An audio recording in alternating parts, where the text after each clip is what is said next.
Alright guys, welcome back to episode of Diamond Time. I'm Trailbound Chris. We just finished up the prologue at the King of Motos race, and basically how that works is that you race the prologue by yourself. Depending on your position, gives you your better row start. So here we're all lined up in rows of 30 people. There's probably like 4 rows, and we're gonna get going. The A guys, the faster guys are gonna go first. So let's check out their start.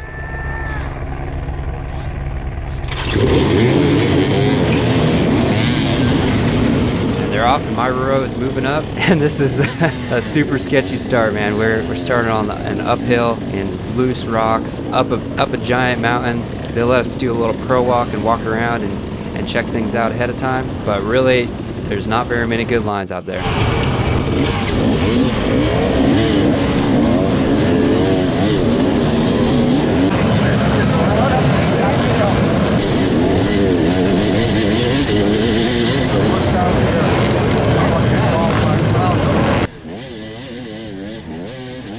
There's so many different line choices. I just went straight wherever I could and trying to make it up this hill. As you can see, all the guys on the inside line, they're coming up hot. I think they had a little bit of a straighter shot at her. But now we're just jumping into the top of the mountain, and now we got to start looking at the GPS and figuring out where the heck this course goes. As you can see right there, the helicopter is at the start, and they gave us awesome coverage of this event. There's a whole live broadcast of this thing.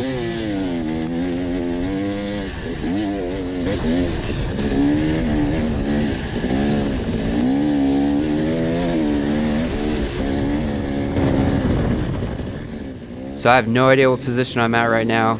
We're just going in at it. This is we're avoiding back door right here. They're taking us around it, thankfully. Back door is a super gnarly pit, and I think they've taken us up on the 3rd lap, but I don't know if I'm going to make it to the 3rd lap.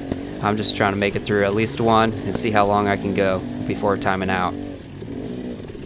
So you can see I got kind of screwed up there. I tried to take a high line, thought it'd be a little bit better than kind of the established trail from the last 10 guys, but kind of screwed me up. I don't know where that guy came from. He just jumped out of nowhere.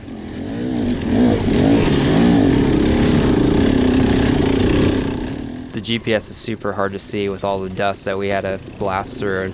We're dropping down into that canyon just above back door, I believe, but there's still some gnarly sections to come up here. Because it's the beginning of the race, I'm still pretty kind of frantic, and you've got those bugs going, you got the jitters going, and you just want to rip. But you have to really just tell yourself don't overdo it just because there's so many guys around you.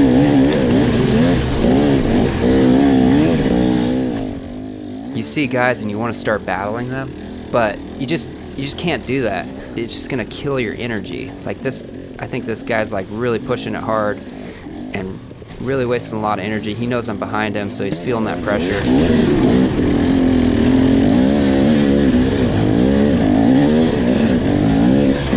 I still feel like I'm riding a little bit too fast for what I want to. Probably looks really slow in the GoPro, but I assure you this is some super gnarly stuff. It's taking a lot of energy to get up this. This is the first taste of the canyon because the prologue didn't really take us up any canyons. This guy on the Sherco just made the outside pass pretty sweet, but we've got a little bottleneck going on right here. He's looking at what line to take. This guy on my left is trying to squeeze by. Nope, and he pulled it off. That looks like Cody Webb, but Cody Webb's on a Sherco now, so I don't know who that is. He just got some really long web legs.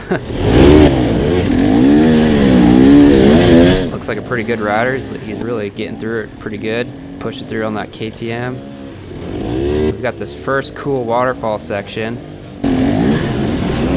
I love this kind of stuff right here. This is super fun to try to get up, but not with bad run up.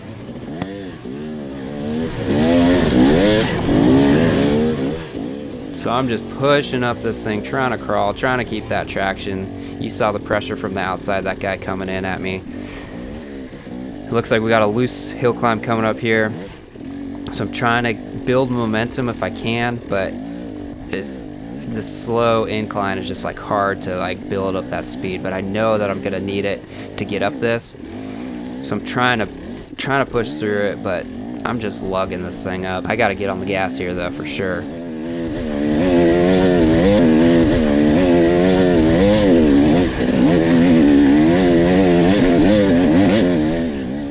A lot of these mountains out here have really loose, kind of like lower to mid, and then the top has that really solid rock. It's really weird. So when you get to the top, you get that traction.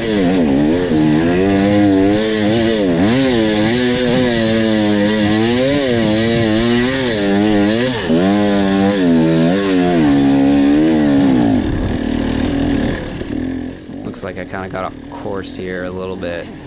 I see some guys, so I'm following them. I'm back on the single track riding this ridge. There's a really cool overview of the valley that we're gonna have to cross here pretty soon.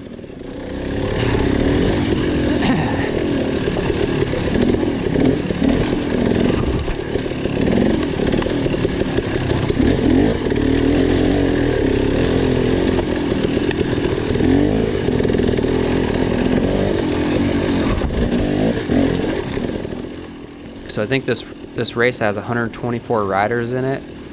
About 20 of them are pros, and 104 of them are amateurs. I'm riding the amateur class.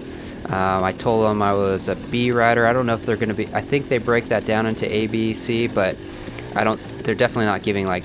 It's definitely not like a D36, like an AMA kind of standard race where you have all kinds of different classes, because there's so few people here. So really, I think they're going to score us on pro and amateur and then give us an overall score. So they're dropping us into the super loose stuff, just trying to stay on both the brakes, just dragging them, try not to lock it up, because you start sliding in this hard rock and you get really out of control. Got a nice hill climb. Yeah, that wasn't really a hill climb, I guess. Oh, thank God, there's some sand, just to give us a little bit a break from the brutal rocks that just kills your wrists. So I'm coming into the first checkpoint. I don't know, this is probably like 10 or 15 minutes into the first lap. They're giving us stickers every time you roll in, and then that just gives you identify that you came into the check. They're going to write down your score, and you're trying to get as many checkpoints as you can before the 6 hours or whatever the time limit runs up. We're starting around 9 o'clock, and I think they cut you off at 3 for the first lap or something. It's kind of complicated, but you're basically just riding as long as you can.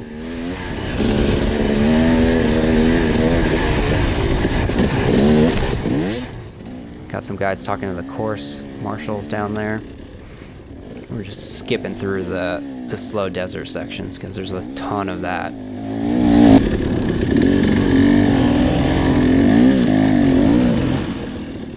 So me and this guy are both getting kind of lost looking at the GPS, trying to figure out our way.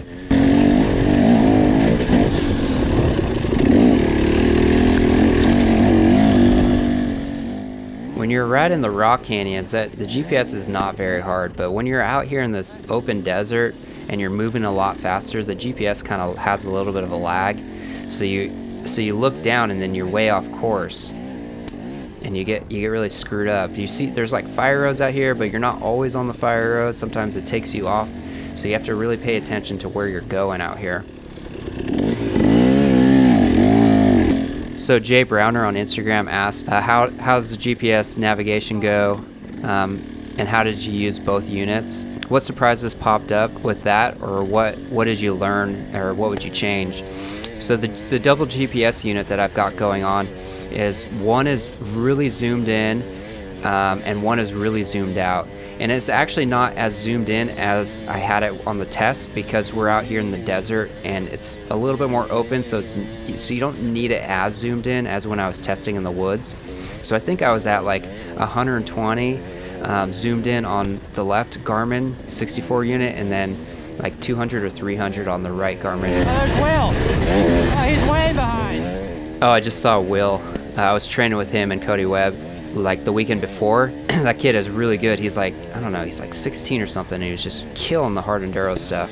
So I don't know, he must have got a really bad start if I was out ahead of him, because we're pretty far, we're probably like half an hour into the race at this point. And to see him there, he might have made a GPS mistake, I'm not sure. But anyways, back to the GPS thing. Some of the things that I updated for after doing kind of some pre-running in the local woods with my Garmin GPS is that I turned off all the background topography maps, and that really helped with seeing the line and not getting confused. The little numbers on the topo mounts made it really difficult to kind of see.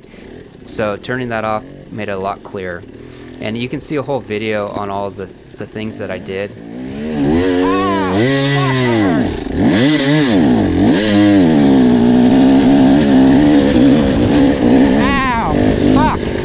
Just smashed my toe. Ow. My tire feels flat too. Fuck. Ow.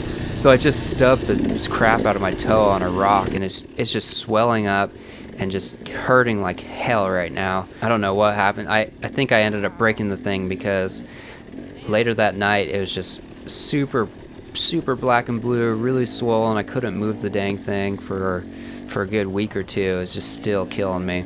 And you could hear me talking about my tire. I'm pretty sure I got a flat tire right there. We're probably like 30 or 40 more minutes into the race, and I can just hear rocks smashing against my rim. So that's not a good sign for the start of this race, because there's just so much carnage out here.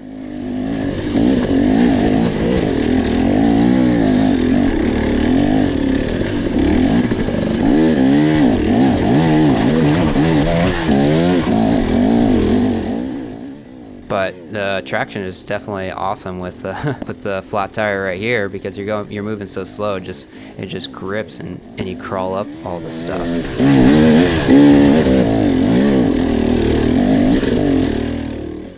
So I did have some questions on tire choices and inner tube choices. Enduro X530 on YouTube asked, what tire did you run? He said, I saw Cody Webb says that he ran the Kenda Trackmaster and it worked well. I currently have the Trackmaster on now, and I'm impressed with the tubeless. So I'm not aware of this Trackmaster tire. I was talking to Cody before the race, and he had a really gummy tire on, and I was like, you're not going to run that, are you? Because the rocks out there are so grippy that I think that the advantage would be more of a harder tire for the sandier stuff, because you can still grip, because the rocks still have a lot of grip. So I'm guessing that Trackmaster is like kind of a semi-hard, semi-soft tire. The tire that I actually ended up running is the IRC M5B Evo, so that's the softer version of the Evo, but still it's way harder than any of the other tires that I've ridden in the past year or two. Usually I'm on the gummies, the Shinko 505 or the Shinko 525. So I'm running this hard tire because all of my hard enduro friends that ride SoCal, that ride these types of conditions, when I ride with them, they say, dude, you got to get the M5B. This tire kills it out here, because you hit the sandy hill climbs and you just want those gigantic knobs to hook up.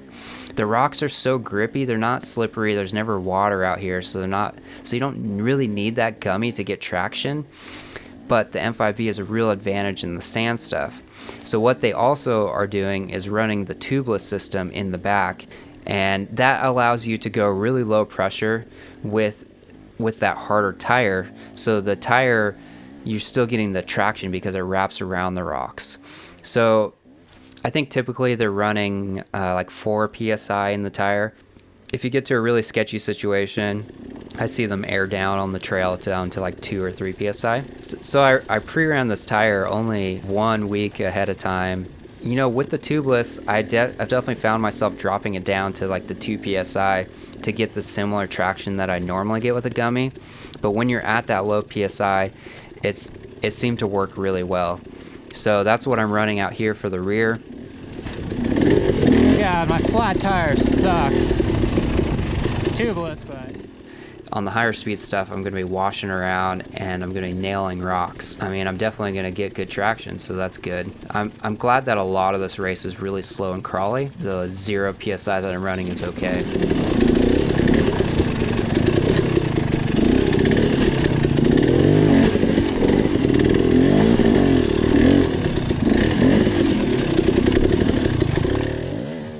So now for the front tire, I put on a Moose for the very first time. I filmed some videos about these tire changes, but I just have so much video content to go through and so little time to edit that I'm not sure when or if I'll get that up.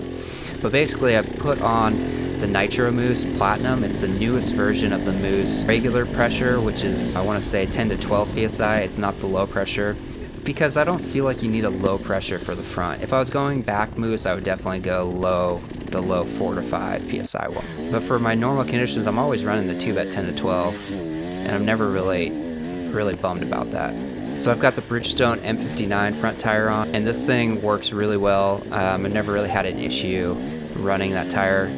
I've ran 3 or 4 of them so far, and it just works, you know. So I'm really happy with that tire. I should probably do a review on that sometime. I don't think I've ever done a YouTube video on that.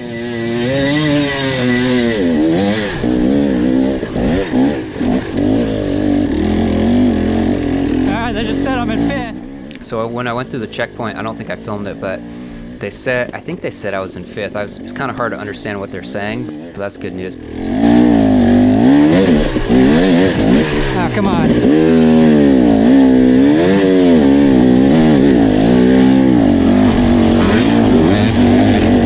So much energy.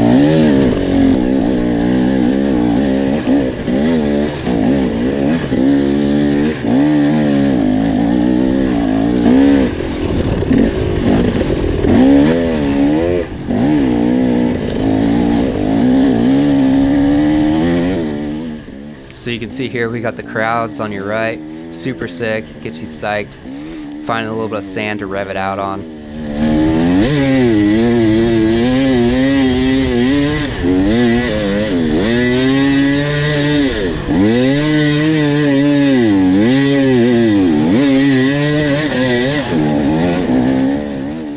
Cleaning out that carbon on the bike, and we're getting back up onto the rocks. This guy's looking at his GPS, I'm looking at my GPS, I'm just going, crawling through, just trying to work my way through. You get into the sandy area and then it starts getting confusing as to where to go.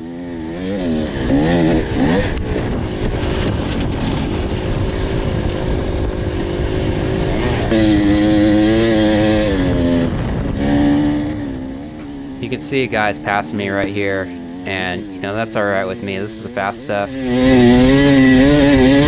I'm not trying to kill myself here, but I am kind of pushing a little bit harder than I told myself I would in the fast stuff.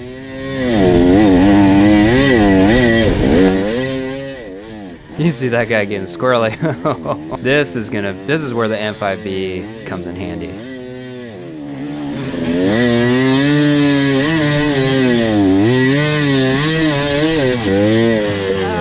It's not quite enough to get up this with turning into it with very little momentum. So I'm going to try a couple times right here to get up this thing, but in the end, I don't think it's worth the energy to push my bike up this sandy stuff. We're not that deep into the hill climb, so I'm just going to turn around and take a fresh run at it and waste as little energy as possible.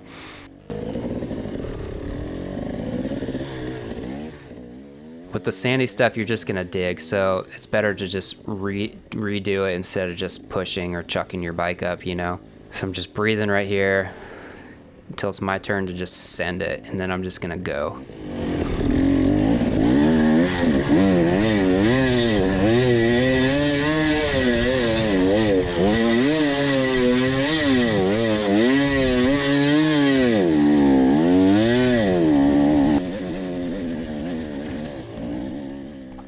So I am running the 2019 250XC. I've got the linkage on there and the air forks. And my air forks have been really sticky lately. I'm probably at 220 hours on this bike. It's almost a year old.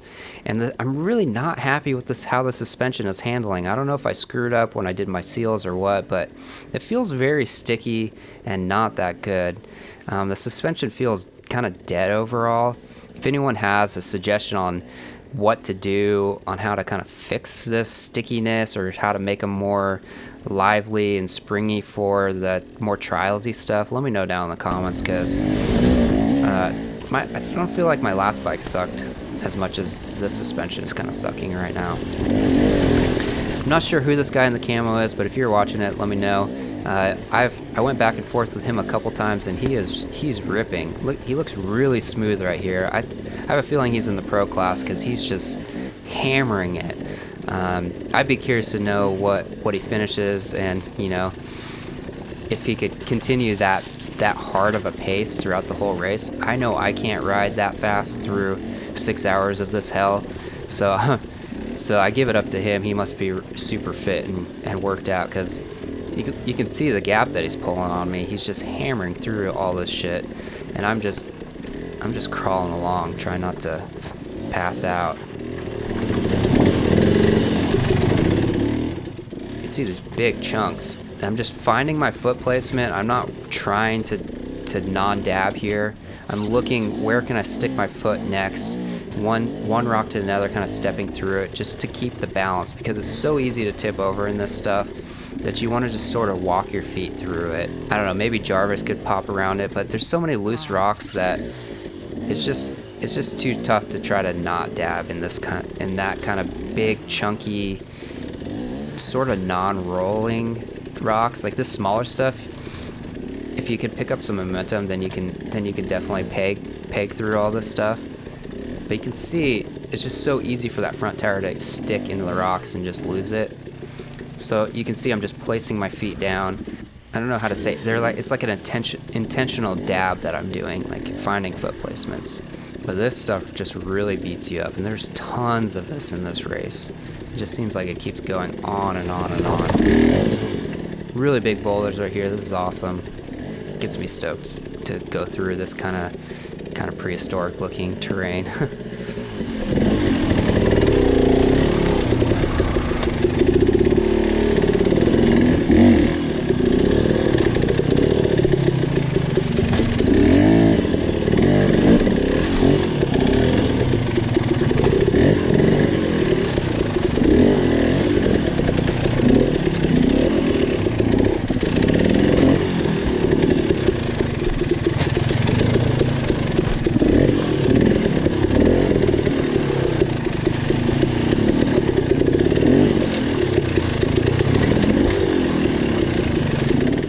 So you have a lot of this transition between deep sand and pure rock, and that's kind of why this M5B is good for this stuff, because it will still pick up and push you through the sand, but because you're at the low pressure, it grabs on those rocks.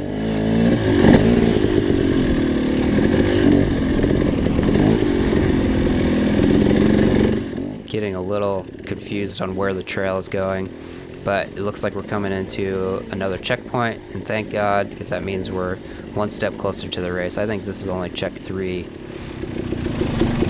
What mile is this? 11. He says mile 11 of probably a 30-mile lap, and that's not very motivating, because that means there's a lot more carnage that we have to get through to get this thing. You see the crowds on the left, and we're following these banners. This is a really kind of cool section. It's like, it starts getting kind of side hilly. We're like sideways crossing through this loose rock.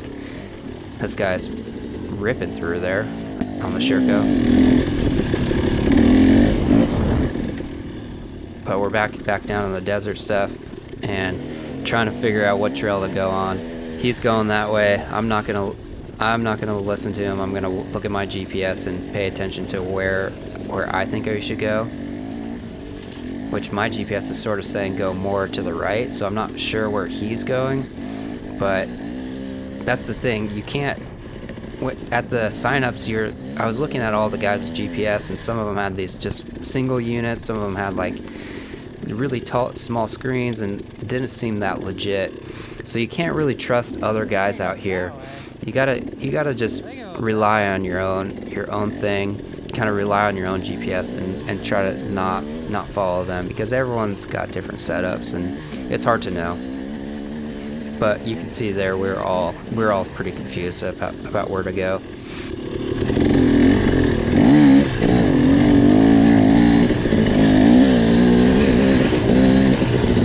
You can see a line of guys here, so I think the GPS is getting caught up, and we're all starting to figure out where to go. So some of those faster guys will probably start battling right here, but I'm just gonna I'm just gonna truck on and cross this desert. It looks like we got to make it up to one of those hill climbs over there.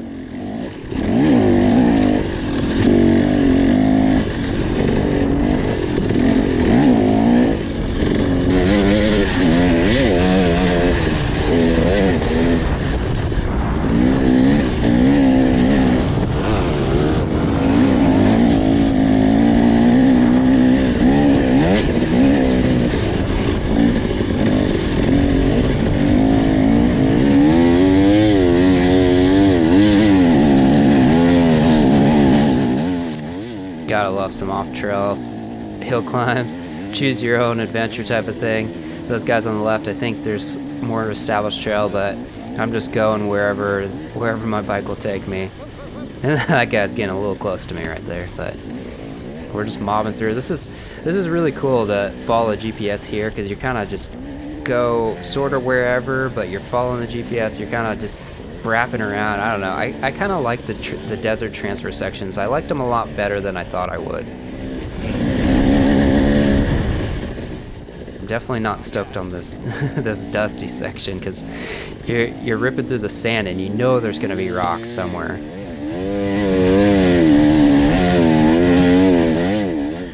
Sure enough, there's some hard rock, but thankfully the dust kind of cleared. Looks like we got a crowd of people over there that we're going to drop down into. And when you see those crowds, it's easy to want to just, put on a show for them, but you got to conserve your energy and just try not to screw up.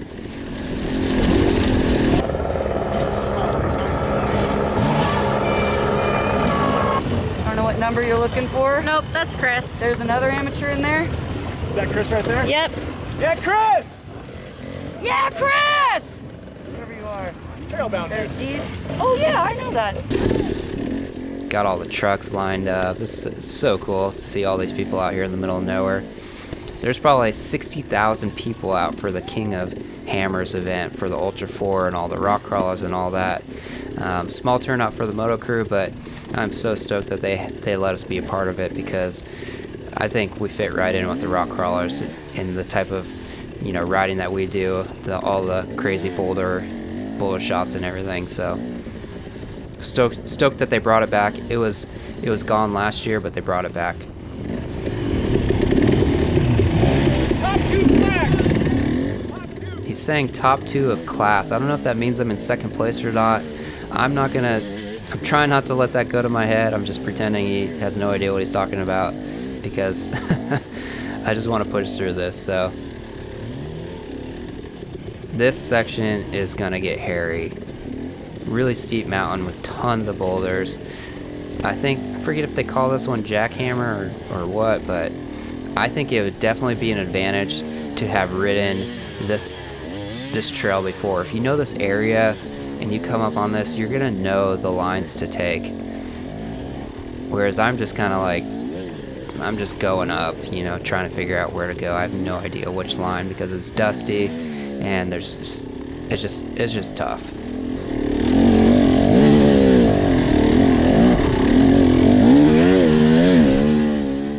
Guys are pointing right. I'm saying, well, it looks like I should go left, but everyone's going right, so you just kind of got to follow it. Even though it looks like there's going to be a bottleneck right here.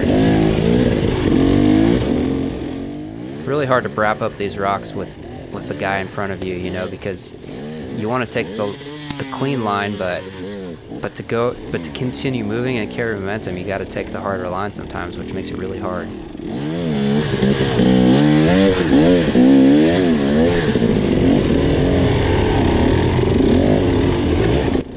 So I'm just trying to find balance here. I'm trying really hard not to fall over. I do not want to pick my bike up. That takes so much energy. I'm just trying to keep it rubber side down on this race. And trying to get traction. You can see that guy spinning a lot. I don't know. Looks like he's got some pretty high pressure in there, or a harder tire. But he looks like he's handling it pretty good. That's sick. He got up that pretty good. Used the foot. He used the feet to push it up. I just used the kind of momentum and the tractor technique. Kept all that weight on my back, sitting down, try not to lose traction and just kind of cram Jarvis it with both feet off, seat sitting way back and pulling up it. And this just looks like a cluster right here. You can see the flags up there. That means we have to go through that one little section, so I'm sure it's a super technical thing right there.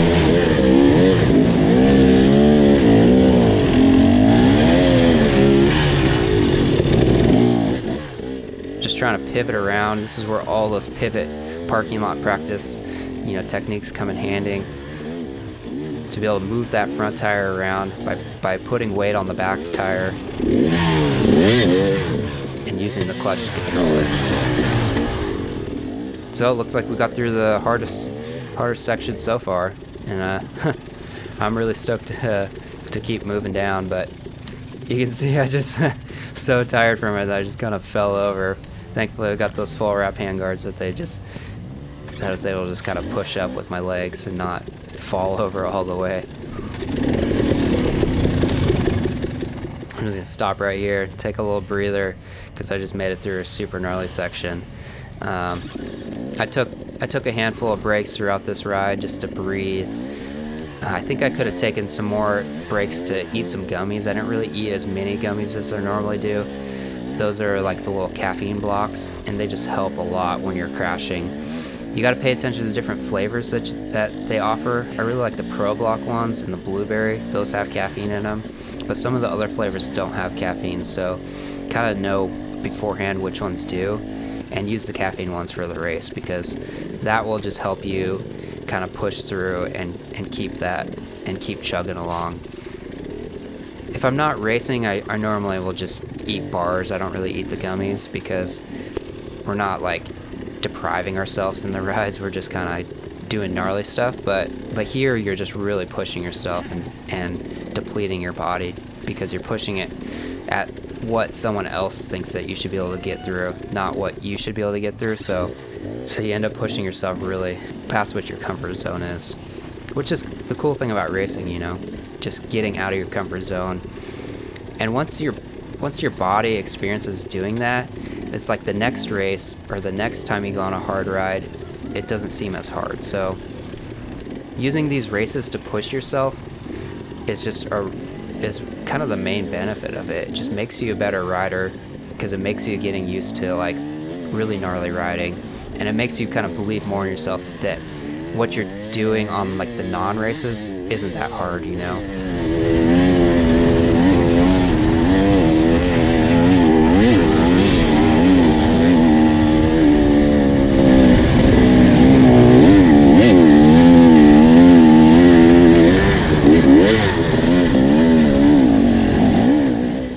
This guy on the beta is just hammering up this thing.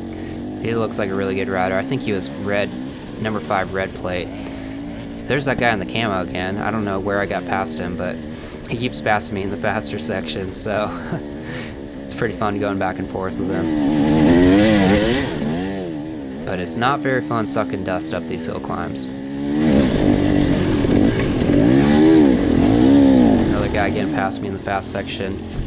I think I could definitely work on my faster pace stuff, but I kind of use these sections to just breathe and not die, just because I know I need that energy to get through it. My GoPro cut out somewhere around here, so I was able to make it through lap 1 and continue going on after a little pit stop. If you guys enjoy this video, go ahead and subscribe to our YouTube channel, give it a thumbs up, and if you could share it on your Instagram, take a screenshot, mention the King of Motos, mention Trailbound Co. That'd be awesome. So as always, guys, thanks for checking out this video, and we'll see you down the trail.